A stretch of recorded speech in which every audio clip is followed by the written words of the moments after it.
तर पंतप्रधान नरेंद्र मोदी यांचा 30 मार्चला नागपूर दौरा आहे। गुढीपाडव्याच्या दिवशी पंतप्रधान नरेंद्र मोदी आणि राष्ट्रीय स्वयंसेवक संघाचे सरसंघचालक डॉक्टर मोहन भागवत हे नागपूरमध्ये एकाच व्यासपीठावर येणार आहेत। संघाशी संबंधित असलेल्या माधव नेत्रालयाच्या विस्तारीकरण प्रकल्पाच्या भूमिपूजनाला हे दोघेही मान्यवर उपस्थित राहतील। त्याच दिवशी पंतप्रधान नरेंद्र मोदी राष्ट्रीय स्वयंसेवक संघाच्या रेशीम बागेतील हेडगेवार स्मृती मंदिर परिसराला भेट देतील।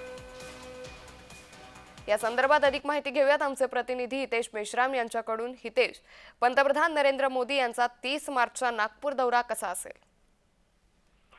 नक्कीच अंकिता, बघितलं गेलं तर गुढीपाडव्याच्या दिवशी जे आहेत देशाचे पंतप्रधान नरेंद्र मोदी जे आहेत ते नागपूर दौऱ्यावर आहेत आणि 30 मार्चला जे आहे नरेंद्र मोदी आणि राष्ट्रीय स्वयंसेवक संघाचे सरसंघचालक डॉक्टर मोहन भागवत हे दोघंही एकाच व्यासपीठावर जे आहे येणार आहेत आणि यांचा जो दौरा आहे तो 30 तारखेला सगळ्यात अगोदर ते रेशीमबाग मधील हेडगेवार स्मारक येथे भेट देतील। त्यानंतर नागपूरमधील दीक्षाभूमी येथे पंतप्रधान नरेंद्र मोदी जे आहे भेट देणार आहे आणि त्यानंतर जे बाकीचे जे कार्यक्रम नियोजित केलेले आहे त्या ठिकाणी देखील पंतप्रधान भेट देणार आहेत। अंकिता, निश्चित त्यामुळे पंतप्रधानांच्या या दौऱ्याकडे आपले लक्ष असेलच। तुर्तास धन्यवाद हितेश, आपण दिलेल्या सविस्तर माहितीसाठी।